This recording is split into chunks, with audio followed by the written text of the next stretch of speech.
Next up, we have two sisters coming all the way from Finland. We have Sabrina Viitasaari and Natasha Viitasaari. They both founded Nusa Sentara in Indonesia, and it is a holistic environmental design and development agency dedicated to solving some of the greatest environmental challenges of today and tomorrow. The company is based on their social and environmental ideals, with application and solutions in waste to energy, ocean plastics, and sustainable design. I would like to invite our next speakers up on stage, Ms. Sabrina Viitasaari and Natasha Viitasaari. Hi. Good morning. My name is Natasha Viitasaari, and I'm co-founder of Nusa Sentara. I'm here with my sister and co-founder, Sabrina Viitasaari. And at Nusa Sentara, we are pioneers in creating zero-waste ecosystems, both online and offline. But before we tell you a bit more about our projects and our vision, we just wanted to give a quick thanks to the organizers for the opportunity to be here and to congratulate them on 10 years of the Green Building Index. We believe that indices, certification, and standards are an excellent way for any industry to leap forward in the goals that they want to achieve. We're also so happy to be included in an amazing program of speakers, especially Minister Yeo B. Min, who is a powerhouse in the shift to a more sustainable tomorrow. How we got here. Let me tell you a little bit more about the background of Nusa Sentara. We're actually 3 siblings. Our brother, unfortunately, couldn't be here right now. He's in Lombok, Indonesia, on site. But our company is a shared vision. The 3 of us have very different professional backgrounds, but we each had an underlying interest and passion for sustainability and ecological conservation. Myself, my background is in international law and political science, and I was interested in how governance, environments, and regulatory structures can either help or hinder nations on their path to achieving sustainability goals, urban planning projections, and circular economic models. Sabrina, on the other hand, comes from the private sector. For the last 10 years, she's been working for various startups and tech companies, but eventually left the industry a little bit frustrated because a lot of these technological innovations end up causing more problems than they're solving. Our brother Solomon, who isn't here right now, his background, he has a scientific background. He's a marine biologist with 10 years experience in marine conservation, coral reef restoration, and protection of biodiversity in coastal ecosystems. So prior to the marine's plastic issue being all over the media, anyone who is in the diving community, the international diving community, who has spent a lot of time on the beaches globally would have seen this happening like several years ago. And this was what happened with our brother. He's been in Indonesia for over 15 years, and he was firsthand witnessing how this issue has really escalated. So meanwhile, back in Finland, Sabrina and I were very connected with the clean tech sectors and these industries. And we wanted to see these innovations adapted in like an environment where they could have more of an impact. So this is how Nusa Sentara came about. We started up Nusa Sentara. It's a Finnish company, but with the goal of bringing these innovative solutions to communities in Indonesia. We quickly realized that the majority of the pollution and the waste in these communities is not generated there. It's actually the product of larger urban environments that don't have the waste management infrastructure to deal with their waste. And this is how we broadened our scope. So what are the challenges of tomorrow? Or actually today, if we want to have hope for a tomorrow. So in any dialogue or forum discussion or planning for climate change or the environment, you're going to see these three big themes. Resources, their extraction, their modification, and their use and consumption. Energy, where it's sourced, how and where it's used. And finally, waste, how it's processed and where it accumulates.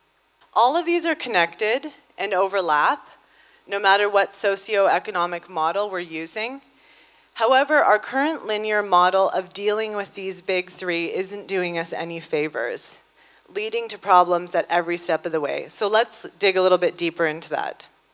So in terms of resources, any human society, since the beginning of time, has always relied on the earth for its sustenance and survival, from food to shelter to leisure. We've always used and modified the natural resources and the environment around us. But it's only recently that this impact has taken its toll. And it's not just population growth, it's our modern consumption patterns. According to the Global Footprint Network, if everyone on Earth was to live with the consumption patterns of an average American, it would take 4 Earths to sustain the current population of 7.6 billion. An average human uses 16 kilos of resources extracted from the Earth every single day. And if that person is living in a Western country, that number increases to 57 kilos of newly mined resources. And as we're consuming these resources, it's taking a whole lot of energy to do so. Still, 85% of energy consumption comes from fossil fuels. As a non-renewable resource on our finite planet, this is certainly an issue. Furthermore, it's still the largest source of greenhouse gas emissions. And maybe, just maybe, we could justify this, or try and justify this, if this was the cheapest form of energy. But it's not. It's just that the real costs are being hidden. Over $400 billion is spent every year in direct subsidies in the production and sale of fossil fuels. By hiding the true cost of fossil fuel consumption, more efficient, sustainable energies are being blocked from the market. And then there's our waste crisis. I'm sure you've seen it all over your media feeds. Whales washing up on shore with garbage in their stomachs, microplastics being found in your favorite craft brew beer, and other equally horrifying things. But the real numbers are even more shocking.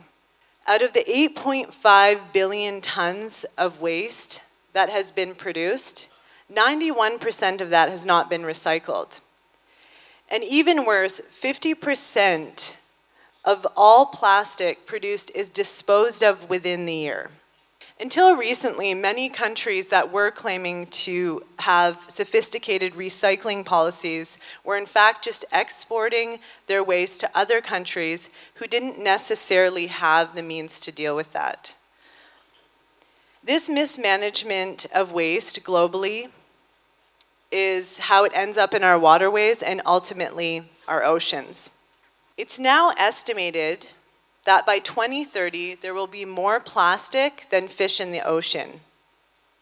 So you might be wondering how all this relates to architecture and the built environment in more than a general way. But it does, because the building sector is the worst offender in all of these three areas: energy, waste, and resources. In terms of resources, construction and the building sector uses 40% of all global materials. With this heavy reliance on raw materials and virgin resources, this sector is often challenged by resource scarcity. In terms of energy, the building sector is the largest energy consuming sector, accounting for over 1/3 of total global energy consumption and greatly contributing to CO2 emissions. Finally, the building sector is the largest single contributor to waste. And it's estimated that construction waste will double to 2.2 billion tons annually by 2020. And though it's hard to give exact figures for projects, on average, about 30% of the total weight of materials delivered to a site will be wasted. I'm Sabrina, as Natasha already introduced me. But thank you, Natasha, for so vividly illustrating the challenges that we are facing. Now I hope that you, the audience, is thoroughly terrified by these facts, because that's really where we need to be right now. But I get the pleasure of swooping in and being the good cop and giving you hope for tomorrow. So really, what can we do to derail this freight train to the apocalypse that we seem to have found ourselves on?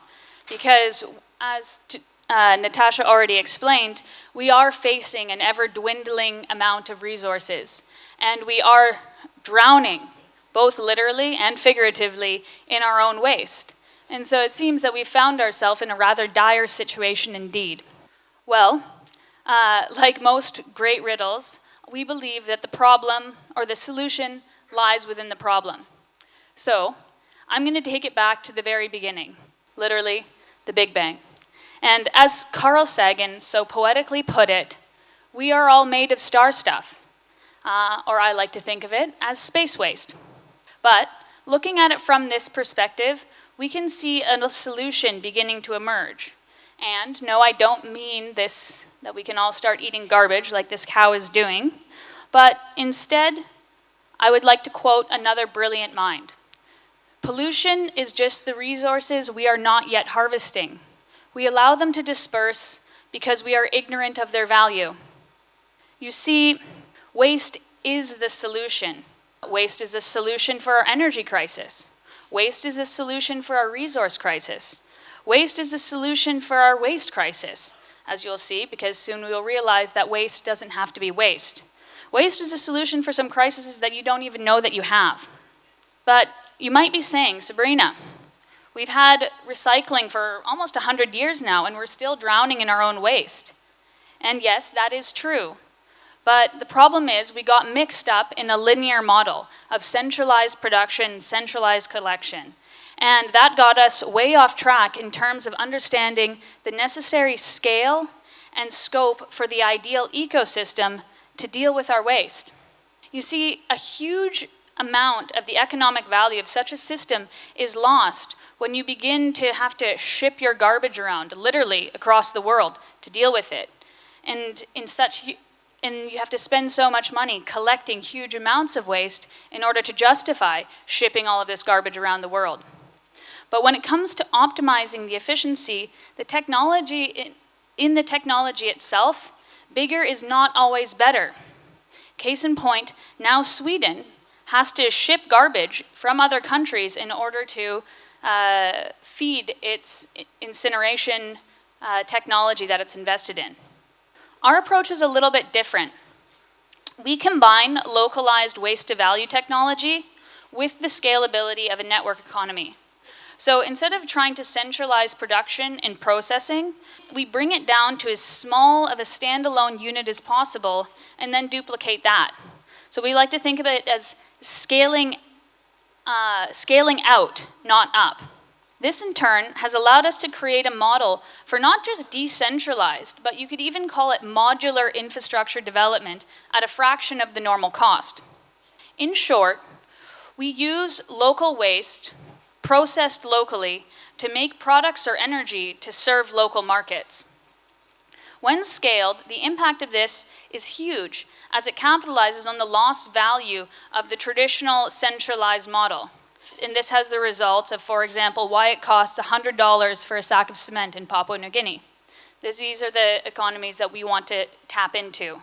And perhaps more importantly, it creates an economically feasible model for the development of infrastructure in underserved places where it's normally too costly or difficult to implement. And finally, It gives us the tools and the data to accurately measure the waste impact of any individual, company, or community, the cost of that impact, and then the clear steps needed to turn that waste into new valuable materials and products. You see, it's not just high-grade plastics that we're talking about here. Even non-recyclable plastics, like sachets, plastic bags, styrofoam, all of those things that end up on your beaches, can be used, for example, to create high-quality, clean fuel at as small of a scale as 1 ton, while still retaining an efficiency of 85%. So to kind of translate that, 1 ton of non-recyclable plastics can produce 850 liters of Euro 3 grade diesel. And so we understand that the challenges that we are facing cannot be solved by by one sector, let alone a single organization. The solutions must span all sectors and cross boundaries. Challenges like our global oceans plastic crisis has to be solved internationally. It's everyone's problem, which is why we based our model on collaboration, not competition. This way, our competitors actually become our partners, and sometimes even our customers. Now, let me give you another example of our model in action, maybe a little bit more concrete, in an industry which is perhaps a bit more close to home for us here in Malaysia and Indonesia, but also highly controversial. And yes, I am referring to the palm oil industry. And many are aware of the major issues that this industry has, but we also know that it provides the livelihood for 50+ million people in Indonesia and Malaysia alone, many of whom do not have a sustainable alternative for an income.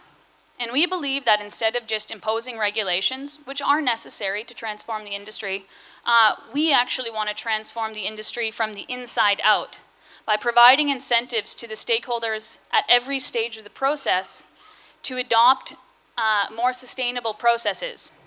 So allow me to illustrate. Together with our partner, we have developed a model which not only addresses the issues of palm oil, but also brings new disruptive products to other environmental damaging industries. For example, the built environment. And how do we do this? Through its waste, of course. Currently, when you refine CPO into a biodiesel, one of the main byproducts is glycerin. Our partner, Change Climate, can transform this glycerin into a high-performance epoxy resin, which, in addition to being a waste product, or being waste-derived, is non-toxic, non-carcinogenic, low VOC, BPA-free, and is one of the highest bio-based epoxies on the market. While in many cases it also outperforms its petroleum-based counterparts in strength, clarity, and UV resistant.